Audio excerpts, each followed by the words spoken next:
I am not the reason Tanner left the podcast. For you folks wondering who I am the legendary Dr. Austin Zwibelman, A.C.E., the man who made Tanner Richard Kraft a force of nature. Before me, he was just some college radio host in some farmer's market hippie town. But I came along and I changed that. It was Tanner the hostman and Austin the postman. Yet some people like to say that I made him leave. But this is simply not true. Video did not kill the radio star. I made him a fortune he was lucky enough to get 2% of, which is more than most American workers get from their bosses. Every week, come rain or come snow, I made Tanner get on camera and do what he does best. Even if he was sick, even if he had a family funeral at the same time, I got him to podcast. It was all going so well that I finally got an email from our biggest, most lucrative YouTube sponsor, the mobile game, Diner Dash of Clans. All they said we had to do was make the show more family friendly, and I had just the angle. But this is where the trouble started. This is the story of how I lost my golden boy. Season's greetings! Today we're here to talk about the best Christmas movie since Die Hard. So deck your bells and jingle your halls. It's the Bump Spot Podcast, episode Lucky 81. I am your host, Dr. Austin Zwibelman, A.C.E., and with me tonight I have... Tanner Richard Kraft. And I'm Joseph Rennick. Today, we're covering the newest Baz Luhrmann biopic, Elvis. I know Tanner is the real star of this show and would be more suited to cover such a larger-than-life movie, but I have a special surprise at the end of the episode. So I'm taking the reins on the sleigh, so to speak. To start off the show, let's talk about the Memphis Flash, the hoppin' hillbilly, the king of rock and roll, Elvis Aaron Presley. He has been depicted before by the likes of Kurt Russell and Jack White and so many lounge singers in Vegas. Listen to this right now. There's two things you need to know. I'm the king. And number two is, look out, man. Look at that. They're coming at you. You see that? What were your personal impressions of Elvis before seeing this movie? We're gonna start with our own Missouri Flash, Mr. Tanner Richard Kraft. None of us were alive when Elvis was alive, and I'm pretty sure the majority of us, our parents, were at best maybe 5 when he died. Maybe a little older, but most Elvis, in our context, is a long gone figure who's more myth than he is man at this point. Darling, I'll be... So before this, my general impression was, I've heard a few songs here and there, but the larger cultural context I've ever heard Elvis talked in is Elvis sucking. The type of music Elvis made was the exact type of R&B, rhythm and blues music that black people at the time were making, and yet Elvis was making millions of dollars getting sold out shows, while black people were reduced to their own black radio stations without a ton of national airplay. And the popular convention saying, so to speak, was that Elvis stole from black culture, made a profit off of it, sort of like the original, one of the biggest cases of that being a thing. And black people have been going out shaking their behind for centuries. And what the hell's unusual about that shaking their hips and stuff? And that's all Elvis was doing, was copying that. It is the impression I knew Elvis from. I've heard a few of his songs. I was always pretty fond of the song Hound Dog. I thought he had a really interesting voice. I thought the way that people reacted to him then was fascinating. I just wasn't super familiar with his music, so everything I know about him is just through that context of he stole from black culture and what little, parodied things, When I thought of Elvis, I thought of end of his life Elvis eating peanut butter and banana sandwiches, barely able to fit into his jumpsuit, basically his life away, both metaphorically and literally. I did know that Elvis was a larger-than-life figure, so when I knew that Baz Luhrmann was making the Elvis movie, I was pretty excited, because who better for a larger-than-life figure movie? Afraid I haven't been a very good host, old sport. You see, I'm Gatsby. Baz makes everything larger than life. Just watch the Your Song scene from Moulin Rouge. So, yeah, that's all I got. So, back to you, Austin. Yes, all this about stealing. I like to think of Elvis as a man who gave the gift of music, like a white Christmas. Joseph, what were your impressions of Elvis before you saw this movie? Let me give you a bit of context when it comes to me and music real quick. Before I embraced being a movie nerd, I was stuck between two worlds, being a movie nerd and being a music nerd. And for a while, I leaned towards the latter before movies chose me. However, when I was a music nerd, before R.E.M., before Bjork, and before the Ramones became like my all-time favorite artists, I was a ride or die defender of classic rock. Very specifically the Beatles and Bob Dylan. But not really Elvis, though. I was always very much aware of who Elvis was because he's just this giant figure who's kind of hard to ignore. You should have seen me at dinner tonight, man. I was going in tempo. Yeah. But growing up, I always had it in my head that, I mean, his music is fine, I guess, but he's not the Beatles, who Elvis notoriously hated and trying to get John Lennon specifically deported. The Beatles just flex so much harder than Elvis. I flex harder than Elvis on days when I have to take a massive dump. What a chump. Hey, Franklin. Yeah. As I got older, my taste for music pre-1963 began to take shape. I certainly appreciated his music and influence on music a little bit more, but I never grew to the level of like super fandom that I know a ton of people have towards Elvis. If anything, I preferred his film career over his music. Elvis has some like really goofy but still really fun movies under his belt. Can you help me, please? Yes, ma'am. Well, then I'd like you to check my motor. It whistles. I don't blame it. So going into this movie, I wasn't too worried about like facts being skewed because that's just kind of expected with biopics at this point. I think I'm bisexual. Freddie, you okay? My worries kind of laid more with how far Baz Luhrmann was going to take his style. I'm not a fan of Baz Luhrmann, and he's also the director of one of my least favorite movies of all time, Moulin Rouge, and that's where his style goes all in, but it's a style that's very appropriate for Elvis, so I was willing to give him a shot for this. But yeah, no, my thoughts on Elvis essentially boiled down to I respect his work and I really like it, but I don't obsess over it like a lot of folks seem to, which kind of set my expectations to a very reasonable level for this film. So back to you, Doctor. You and I have just complete opposite takes on Baz. We have a lot of opposite takes on just things in general. We're very different people. I live for Baz, you don't. I do not. Joseph, I liked the part where you said you appreciated Elvis's music, much more than I liked the part about the pooping.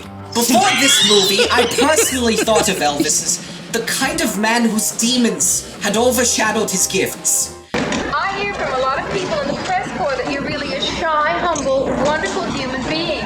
Well, I don't know what makes them think that. There's a gold belt and He was more Nicolas Cage and Michael Jackson to me. Someone who spent his money too quickly.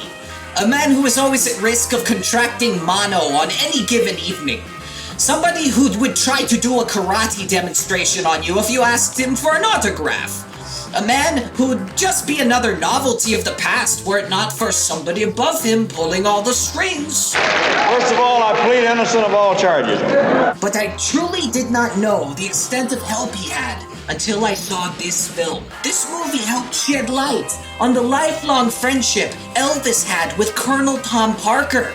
The friendship that made him the international superstar that we all know. In a way, this is a Christmas story about a little boy who didn't believe in Santa Claus, even when Santa was his manager. This moves us on to our overall thoughts. We're going to start with Mr. Joseph. How did you like this holiday-themed rock and roll story? Oh boy, man, did they really have to make the remake of Walk Hard, the Dewey Cox story damn near 3 hours long? Jokes aside, this movie is very A-okay. Positives out of the way first. Austin Butler, that man deserves all the buzz he's been getting. I cannot imagine just how nervous that man was when he had to fill those giant goddamn shoes. It's hard not to feel like a little kid in your dad's suit. Like you're wearing these really big shoes that you can hardly walk in. And this man's been betrayed by Bruce Campbell, Kurt Russell, Jack White. That's some pretty hard competition. Poor guy was probably his pants greatly, more so than the guy he was cast to play. But Butler is Elvis. That man embodies Elvis from the way he moves and the way that he speaks, and his performance is able to distract you from the fact that the makeup kind of fails him in places. Because there's moments where the makeup isn't doing him any justice, and he just looks like Austin Butler in Elvis cosplay. But man, oh man, he killed it. I'm gonna show you what the real Elvis is like tonight. Compared to other folks who have played famous musicians, at least Butler actually has moments in the movie where he actually sings. And it's kind of hard to tell which is which at points. And it makes this even more hilarious when you consider the fact that this is the guy who, in an episode of iCarly, was notorious for not being able to sing. You're so beautiful, I need the world to see. I can say whatever I want about Baz Luhrmann, but Luhrmann is able to get his set designers to create like these giant, dazzling, lavish sets that always look great on film. Same with like the costume department and just everything on like a technical standpoint. Performances across the board are fairly solid. Like even Tom Hanks doing whatever the he's doing the entire film was pretty solid because, well, Tom Hanks is a very reliable actor. I thought he was good. Now, I don't know nothing about music, but I could see in that girl's eyes she was having feelings she wasn't sure she should enjoy. He was my destiny, right under my nose. And I must admit, Luhrmann was a very solid pick for the director's chair for this. This is probably the best movie he's made since Romeo plus Juliet, aka the movie where Leo DiCaprio is terrible at performing Shakespeare. I defy you, stars! With all that said, my biggest issue with the film is that it's a very, very generic biopic that ticks off a lot of like tropes that you see in biopics, and it doesn't really do anything new or original with it to try and make it unique to the artist that they're covering. I had two movies in my head the entire time as I was watching this. As previously mentioned, Walk Hard, which pokes fun at all of the biopic tropes, that it's not easy to see those tropes in like actual biopics and not laugh. Like I kept saying, you don't want no part of this Elvis whenever he would pop pills, and was waiting for the one drug for Elvis to reject at the end was a laxative, much like Dewey Cox with Viagra. Get out of here, Dewey. You don't want no part of this. What y'all doing in here? We doing pills. But the other movie that I had in my head was Man on the Moon, the Jim Carrey biopic about Andy Kaufman. Both of those movies do something that I wish biopics would just stop doing, which is shut up and recreate the hits that everybody has already seen in archive footage or on YouTube already. I wish Elvis explored elements we hadn't seen in archival footage prior to the movie being made and was more of a character piece, but I guess that was the route that they needed to take to please an audience, which was just make a generic biopic, which it worked, I guess. Unfortunately, that just made the movie okay for me, so back to you, Doctor. Thank you very much, Mr. Joseph. Boys, I have a joke for you. Did you know that Elvis liked Christmas so much that down at the North Pole, they called him Elfish Presley? Yes, it is a Christmas movie. Tanner, did this fill you with the spirit of the season? Especially since Mr. Presley was a father, and you know what you say about fathers, yeah? Yeah, Tanner, what do you say? Dad's Rock Baby? Yeah! There we go. Bingo! We got one. Sure, yeah. Christmas. Very loose definition of Christmas, but what the f ever, I don't care. So, I was pretty excited going into this movie, obviously. I'm a big fan of Baz Luhrmann's style, and Elvis is a larger-than-life figure. I had high expectations because of that combination alone, but what got me really excited for it was the critic David Eirich's negative review of it. Everything he said was bad about it made me want to see it even more. It's gaudy, it's over the top, it's flashy, it's ridiculous, and I'm just like, yes, give it to me, baby. Yes. So I came in with some high expectations, and somehow Baz Luhrmann, Austin Butler, and Tom Hanks blew it out of the water.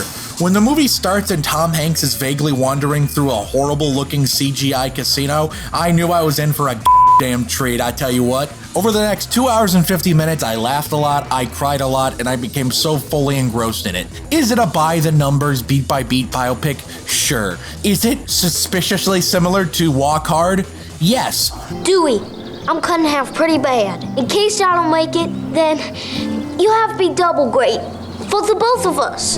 Jesse, Elvis's twin brother, who died at birth. Tragic. My darling, you'll have the strength of two men. But honestly, I think that's what makes it great. Walk Hard just made fun of all those biopic tropes to the point where a lot of movies would feel scared of even walking onto them anymore. What this Elvis movie does is stare straight into the Dewey Cox Stories' face and says, yeah, what about it? It embraces itself for what it is and doesn't have any qualms about it. And I think that leads to a lot of quality. And Baz's style, of course, is just generally perfect for it. Is the editing excessive? Yeah, but I love it. There are so many great, insanely quotable scenes. Like, it got big on Twitter the day this movie dropped on VOD, but I can never get enough of Tom Hanks going, that's the thing. He's white. He's white? What do you think, Texarkana? One of the best scenes ever. This is him talking about the Christmas, yes? The snow on Christmas is white. Sure, but he's talking about Elvis. Elvis is white. Maybe not as white as snow, but still pretty white. Oh, the skin color. Yeah. What about, It has nothing to do with us. It has everything to do with us. That is a funny meme. It has everything to do with us. That reminds me, there are two things about this movie that's perfect, and I'll roll into the second one or the first one. Austin Butler's performance in this movie is so good. Sure, he's just embodying Elvis, but I feel like he's definitely making a character out of it. He is putting his own spin on what Elvis is. He's playing Elvis less like a real person and more like a mythic, legendary figure, which is what he is in our current cultural context. And the movie as a whole treats him that way. Everything he does is superhero-esque. Colonel Tom Parker in the movie even says as such. In that moment, in a flash of lightning, I watched that skinny boy transform into a superhero. The relationship between him and Tom Parker is, of course, the central conflict of the movie. Tom Parker was a, pretty guy, and Elvis was, Elvis died and there are a couple of moments that just really sell it. I remember crying at the scene where he sings If I Can Dream. The entire time, by the way, Tom Hanks is doing the When will he play Santa Claus? Which is so fucking funny. I do not know what is going on. Singing Hound Dog? What does that have to do with Christmas? And then when he sings Dream, which was a real song that Elvis performed, and that is the only time he performed it live, and he's so affected by everything that's happening around him, I thought that was really beautiful. It's the best scene of the movie. Oh yeah, it's by far the best scene in the movie. The shot where it, at the end of the song, where it does all those newspapers and magazine covers that show that he's back, baby, that was fucking awesome. I don't know if that's my favorite part or if my favorite part is when he does the Vegas show for the first time. All of the scenes of Elvis performing in general are fantastic. Movie's not perfect. I understand that movies are problematic and protagonists are allowed to be problematic, and if a protagonist is problematic, that doesn't mean the movie's bad. But I did think it was weird how the movie sort of glosses over the whole Priscilla Presley was 14 thing. They kind of mention it offhand where they call her a young beauty. Priscilla, the pretty teenage daughter of a United States Air Force officer. And then they just kind of roll right past it. Well, they say she is teenager. And that is a gross thing Elvis did. I also appreciated how this movie gave me context for why Elvis was so much stealing from black culture, so to say. He was stealing it in a literal sense, sure, but he grew up on that music. He grew up in black communities, so that was just the music that he knew. And I never really knew that from the way modern people talk about Elvis, as that's the type of music he grew up in. Hey, sing the hell out of that song. I would love to record that. If you do, you'll make a whole lot more money than that kid could ever dream of.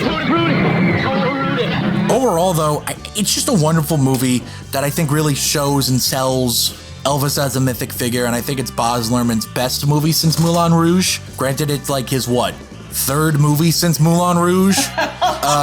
Damn, it's been 9 years since Baz Luhrmann's last movie. That's f***ing crazy. All right, well, back to you, Austin. Yes, very. We can make it work with some editing. Another joke, yes? What does Elvis have in common with a snow globe? Why, they're all shook up. Ha! Yes! Jingle Bells! Heartbreak Hotels! A Christmas movie for the whole family! I, for one, am very glad about these PG-13 rated musical biopics. Parents deserve a night at the picture show with their kids where they don't have to explain too much afterwards. Rock and roll is supposed to be rated E for everyone. And Baz Luhrmann knew this. Vixen and all the reindeer pulling on the rein. Elvis Presley's Wonderful World of Christmas. I know I sound like a broken record, you see, but this is a Christmas movie. Like your Miracle on 34th Street or Die Hard. This movie begins with a man who calls himself the Snowman, being overwhelmed after seeing a Christmas card. I would venture to say it's the timeless tale of somebody disobeying the Santa and getting coal in their stocking for it. That reminds me of another joke. Boys, why did Elvis get coal in his stockings? Why? Because he was in treble. Like treble, like the higher pitch. Elvis would sing sometimes in treble. Isn't that a good meme? That's a great meme. Okay. But though sometimes the movie begins with a viewpoint of Father Christmas, it ends with a note about family. Family being the most important thing of all. We're like a family, and family is the most important thing of all. Amen. Early in the movie, Presley's father, Vernon, the studious head of Elvis Presley Enterprises, tells Elvis about a man he knew who got his record on the radio, and then his career was over in a flash. I knew a fella once who got his record on the radio. It was all over in a flash. It's like Daddy says, this could all be over in a flash. And the last thing you see before the credits is a flash of light. His father was right all along. It was over in a flash. Because this movie's not about how Elvis made everything happen on his own. No, it's about how important it is to work with people to make your dreams come true. Even if they make you miss your family member's funeral or make you podcast when you have the COVID-19, you must trust their judgment and not sing about how evil you are in front of the Vice Squad. We must not allow ourselves to get lost discussing politics and religion. Elvis is proof of this. He was the little elf who made songs in Santa's workshop, but he thought he deserved to fly away from the North Pole, even though he knew Santa couldn't leave his post. It's a tragedy. An old-fashioned Christmas tragedy. It's a Christmas thing. But even if Elvis forgot the spirit of giving, Australian director and straight family man Baz Luhrmann did not.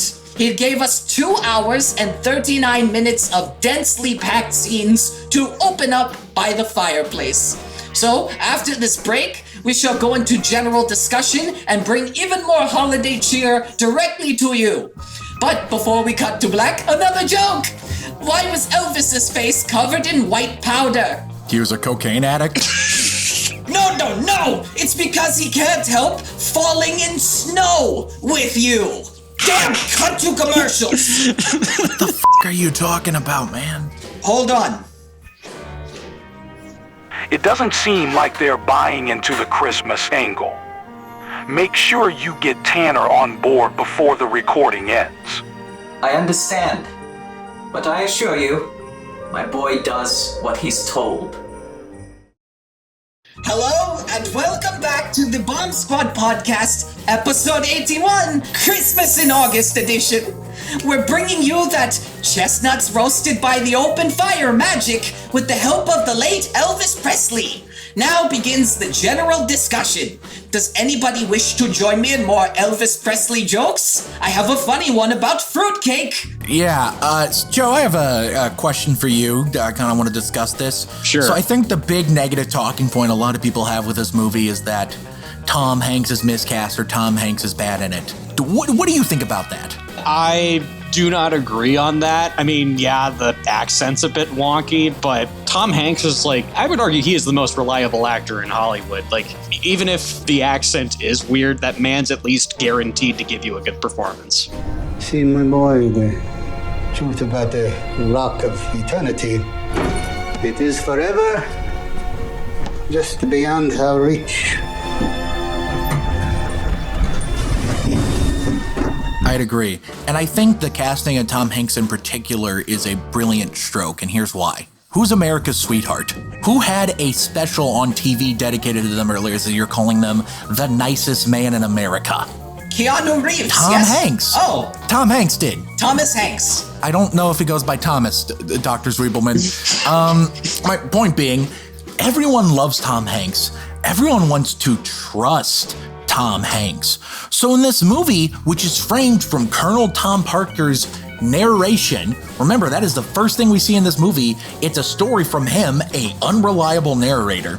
I wouldn't say that. And every time you see him, you're like, oh, that's Tom Hanks. I want to trust him. Tom Hanks can't hurt me. Your future, Mr. Presley, blazing before you.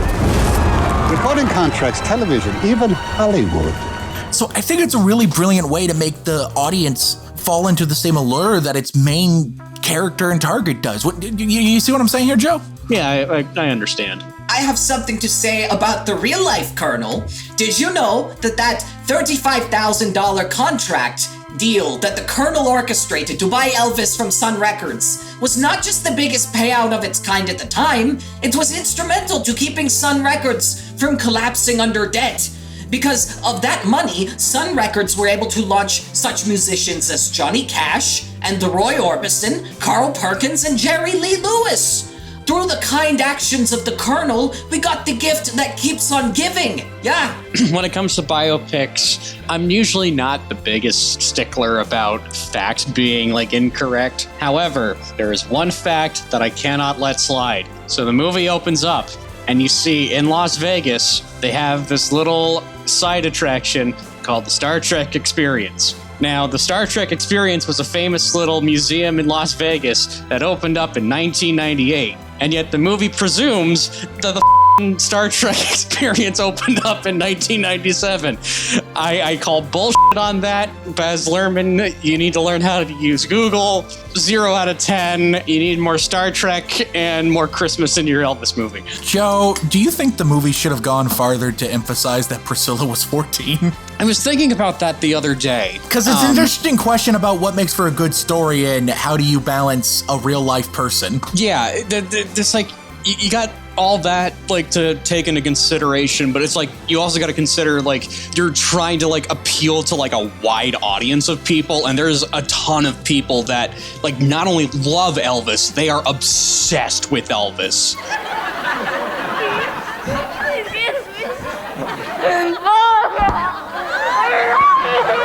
It feels like they tried their best to address it as best as they could to appeal to a wide audience. Because at the end of the day, that's what all these movies are for. Is they're there to make money. Especially when they're made by a studio like Warner Brothers and they spend $100 million on it. Exactly. So do I wish that they addressed it more? Absolutely. And in fact, there's a lot of ways that I wish that this movie kind of went about in terms of just portraying Elvis as a character. At least in terms of the writing. I think Austin Butler's doing a lot of that heavy work. But for a big major motion picture, they did what they could with it to appease a wide audience of people. Yeah, from what I understand, Priscilla herself was involved in the production process, and she probably would not have signed off on it if they portrayed it as anything less than her being okay with it. Right. And if she's okay with it, then I guess I can't complain too much, but... It's a historical inaccuracy. Joe, you talking about Star Trek reminded me, this movie has another historical inaccuracy. Although the '68 comeback special in this movie makes you think that Elvis hated Christmas, he recorded several Christmas albums. The man loved Christmas. His first record, Christmas again. His first record to attain a diamond certification was his '57 Christmas album. In fact, Austin Butler was inspired to audition because he heard the song Blue Christmas in the car with his girlfriend. Elvis and Christmas are like peas and carrots, yes? Yeah. What the are you talking about, man? In fact, I'll even go a step further because I haven't done this in a hot minute. Blue Christmas, that was famously covered by, I don't remember the band's name, but it was famously covered in one of the Christmas episodes of the hit television series, The O.C., bitches! No! Oh my goodness! Catchphrases! We mustn't! The Elvis... We mustn't, Joe! Elvis and the O.C. They go together like peanut butter and bananas in a sandwich, which I'm surprised that they didn't even address that in the movie. They don't really talk about how much Elvis loved. I do think you see him eating a peanut butter and banana sandwich at some point. I swear to God I saw that, but I might also just be remembering things from the ERB video. I'm surprised nobody talks about this aspect of his like famous sandwich. There's bacon in that, and it's like a whole loaf of bread. Oh, off. What? That's disgusting. The fool's gold loaf. He had to fly on his private jet just to get the fool's gold loaf, which is funny because he could have made it at home. But that's not how Elvis did Elvis, you know? Joe, how many drugs would I have to pump you full of to try that sandwich? I don't know. Similar question, how many of that drug it has to be? If I just pump you with enough heroin, will you try it? I mean, you'd probably just kill me. I noticed that William from Stranger Things is in this movie as the no-good hippie Steve Binder, the horrible man who put all those ideas into Elvis's head. Tell me honestly, what do you boys think my career is at right now? Well, it's in the toilet, Elvis. You know, Steve Binder wasn't so good to the spirit of Christmas. Not only did he rob us of Here Comes Santa Claus, he went on to tarnish Christmas even more by directing the Star Wars Christmas special the year after Elvis passed. That very Steve Binder. Hold the on, what? We've all made mistakes. We're not perfect. What's that I smell? Could it be some of those famous Wookie-Ookies? There should be a scene in this movie where he directs the Christmas special. That should have been an after-credit scene. The Star Wars Christmas special. Oh my God, you're not f***ing kidding. No, Joseph, I'm not. I know everything. Such as, Elvis was a talented amateur boxer who once represented his high school, when, for competition. He was a boxer.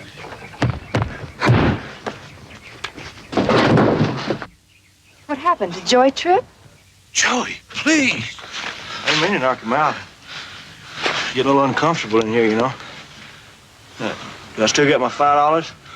Like the holiday Boxing Day, yeah? It all ties back to Christmas. Americans don't even celebrate Boxing Day. Oh. What the is up with you in this Christmas thing, man? You know, Tanner, you should focus more on saying catchphrases. Joe already is ahead of you, yeah? My favorite thing are people who are like, I saw Elvis at Taco Bell last week.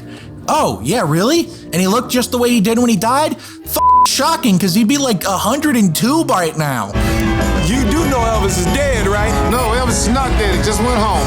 After a solid 20 years after Elvis died, claiming you saw Elvis just doesn't become plausible anymore. I mean, it wasn't to begin with, but it becomes less so. You know what I mean? Right.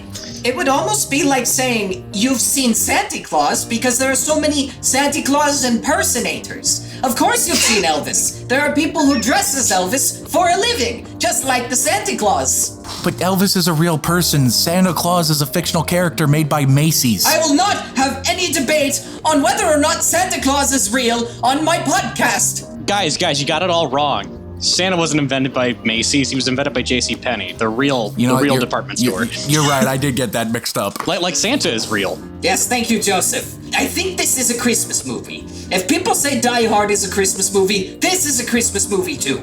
We make fun of people who say that. Now, you can sing whatever songs you and Mr. Bendel choose, but at the end of the show, there will be a Christmas song. I did not expect Elvis and Britney Spears to mix together in this movie. Oh yeah, which song plays? It's Toxic and Viva Las Vegas. It's the one take of them in the tour bus. That goes hard. It goes really hard. Honestly, I think this is the best use of Baz using modern music in these historical pieces. Like, when that Doja Cat song played when he first went to Memphis, I was like, this is f***ing awesome. 'Cause remember how it was diegetic, how it was like the actress singing and then it hit to the song? That was so cool. Yeah. I'll give Baz Luhrmann this, as much as I'm not the biggest fan of his work. That man does know how to use music. Like, there's a reason why, as much as I hate it, Moulin Rouge, there's a reason why Romeo plus Juliet, The Great Get, there's a reason why those were, like, hit soundtracks at the time of their release, and like people still listen to them to this day. And I think that this is just another one in his catalog. I've been listening to that Doja Cat song on like a loop since this movie came out because I think that song's awesome. They need to release the Viva Las Vegas Toxic remix that they do. It's not even on the soundtrack. You want to hear something bullshit? That Doja Cat song I'm talking to you? Yeah. You think, oh, that's like the best song in the movie that was made for the movie, right? Not the weird Eminem credit song, which I really wish went knock knock, let the Elvis in. But get this, the Doja Cat song isn't eligible for the Oscars. Why is this? Because it uses a sample. Songs that use samples aren't eligible for the Oscars. Is that not the most ridiculous thing? That's bullshit. Samples are so common, not just in rap music, but in pop music in general. That's so silly. Imagine getting hung up on one small element of a larger work of art and obsessing over it to the point where you don't take it seriously. I do not like this. I just want to say this real quick. The costume design of this movie is f***ing incredible. I don't usually notice that, but I noticed it here. Oh, yes. Yeah, I would agree too. I really liked the Christmas dancers that they were supposed to film at the holiday special. I thought that their little outfits were delightful. What, the ones you saw in the back? No, never mind. So, Richard Roxburgh, a Baz Luhrmann regular, is in this, and this is probably the most subtle. Wait, is he? Yeah, he's Elvis's dad. Please, Lord, don't let him hurt my baby. Hurt him? Looks like they want him. And it's probably the most subtle performance that man has ever given, because you look at that man's body of work, that man goes over the f***ing top. One of the hardest shots in the movie is his dad crying and Elvis comforting him. That goes so hard. It goes really hard. But yeah, no, you compare that man to this movie and you compare his performance in Moulin Rouge or Van Helsing from 2004, because he was Dracula. That man knows how to go over the top, and then here he is playing like the most subdued character maybe of his entire career. I thought that Vernon was wise. Joe, were you like me where you had to Google what snowman meant after the movie? The snow Because job! when Tom Hanks kept calling himself Snowman at a snow job, I was like, what is a snow job? Is that like some weird sex thing I haven't heard of? Oh. As an orphan, I ran away to the carnival, where I learned the art of the snow job. Is it like when you instead of sticking a carrot to be the snowman's nose, oh no, you stick it on the third one and you go to town? Listen, all right. Is that what a snow job is? That's enough tinsel and jingle bells for one podcast. It is time for final thoughts on the 2022 Elvis Christmas Spectacular. Joe, I would like to hear you go first. Okay, it was fine. Austin Butler is the real reason to see this. It sucks that the movie was just an okay crowd pleaser, but in order to pay respects to both the life and death of Elvis Presley, it is better to make an okay crowd pleaser than a big, fat, stinking turd.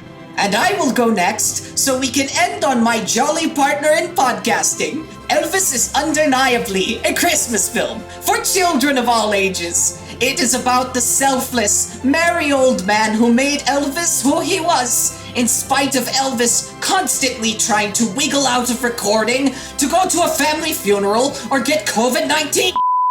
It's about how behind every big star, there is a man who had to control their dumb instincts. I wish this movie was called the Colonel Tom movie, because it's men like him that make the entertainment you people love so dearly exist in the first place. Tom Parker's the villain. Now, Tanner, why don't you say one of your catchphrases and carry us out on a holly jolly note? Tanner, think of the movie like a baby. What do you want to do to that baby? I'm calling the FBI on you, Joe. You want to crack the baby right open? Crack that baby right open. All right, let's get into it. There's a throwback. God, I think the movie is spectacular. It's one of my favorites of the year. Austin Butler might just be my favorite male performance of the year. I am really stuck between him and Ram Charan of RRR fame. Shout out to our new Indian fans. And I just love this movie so much. I think the finest material Baz has ever gotten to work with. It fits his style so much. I don't think it's his best movie, but I think it's the one that fits his style the best. It's a truly spectacular film. Austin Butler gives one of the best performances of the year. Tom Hanks gives a surprisingly great performance. and it's just a great crowd-pleasing time. This is easily Tom Hanks' best performance as a villain, because he hasn't done many villain roles, but Colonel Tom Parker is one of the most iconic villains of the year, so, you know, that's pretty great. Hold on a minute, I am getting a phone call, sorry. In the middle of recording. Anything can happen.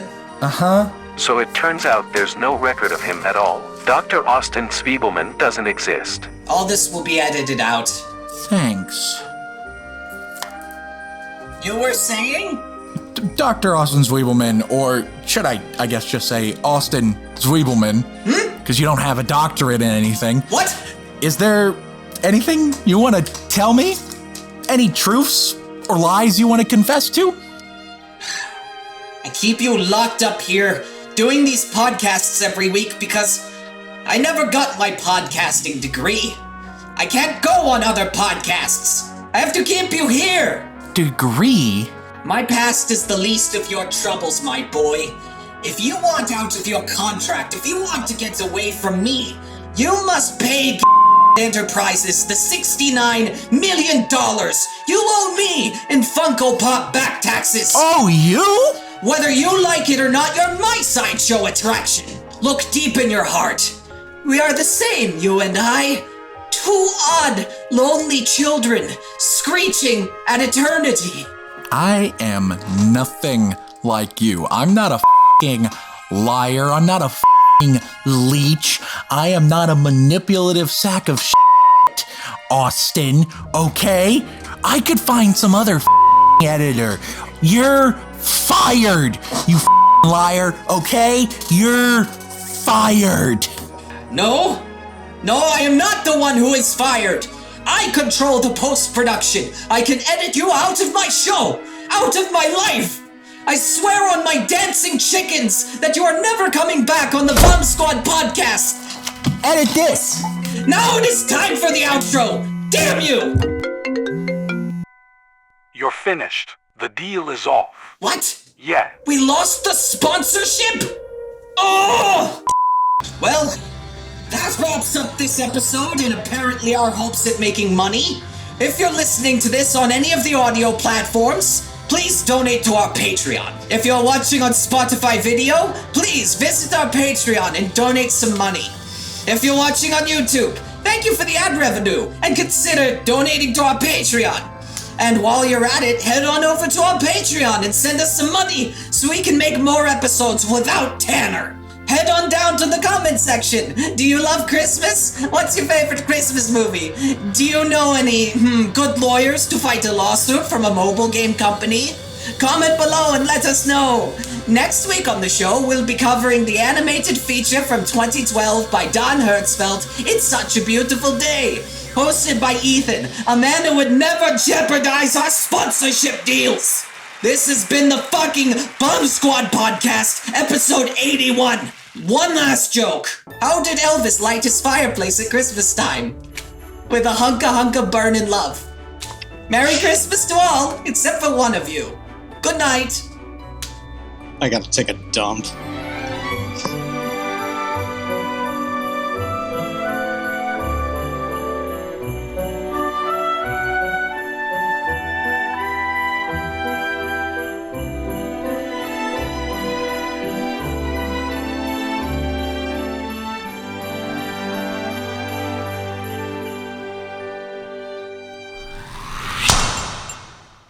Ladies and gentlemen, Tanner has left the building. Just slid my ticket across the table and I said, "Sorry guys, I gotta see about a girl."